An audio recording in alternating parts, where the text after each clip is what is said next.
Hello. So today's lesson is all about making predictions and using that reading strategy to understand the text even better. So making predictions is basically thinking about the text as you're reading and using the clues and the patterns and all those things in the text to try to think, oh, I think this will happen next, or coming up with predictions of what will occur in the future or occur in the text. So, in order to make predictions, you first need to stop and think about the text. Okay, but not only that, you need to think about the clues.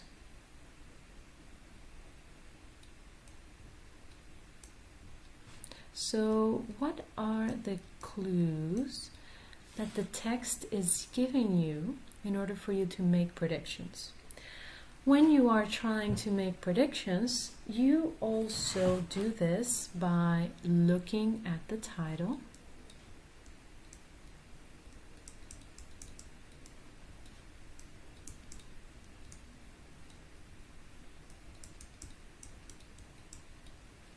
and pictures.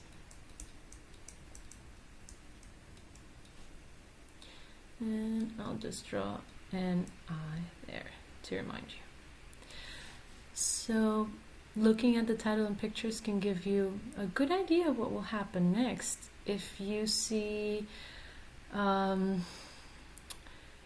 picture that shows a castle in flames and a dragon fighting a knight, you can kind of predict that there's going to be an epic battle there. And if you read The Knight's Quest, and that's the title, then you can kind of predict, yes, a knight is going to go and fight a dragon in this.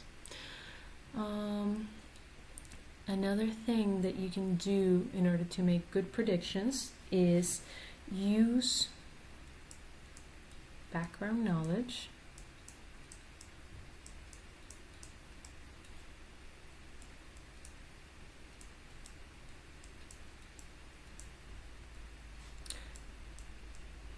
and past experiences.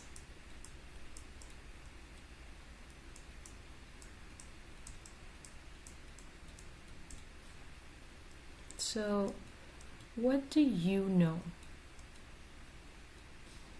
Use what you know in order to make predictions.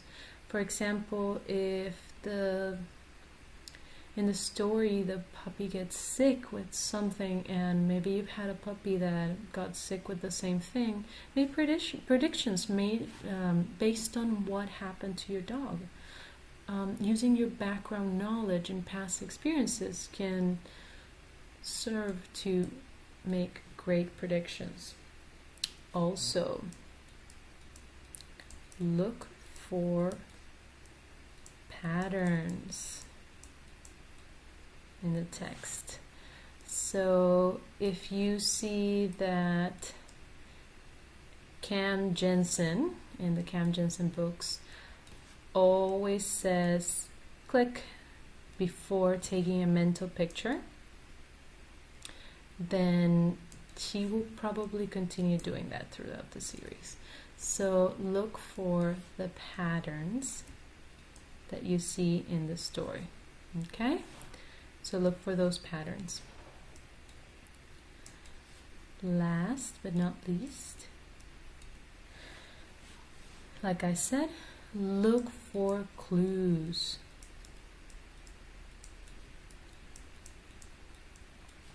Mystery books especially are really good at giving you clues to help you solve and make predictions, solve the mystery and make predictions. For example, the Cam Jensen books are full of clues that help you tell, I think this will happen next. And the tricky thing is that sometimes they put those clues in the pictures, not even in the text. So keep your eyes open for all the clues that you might get. Look carefully at the pictures, at the title. Think about your past experiences and your background knowledge, and keep looking for patterns. In today's assignment, you'll be making predictions. you should use these sentence frames to make those predictions. These will help you write the predictions that you can think of as you're reading the text. Good luck on your assignment.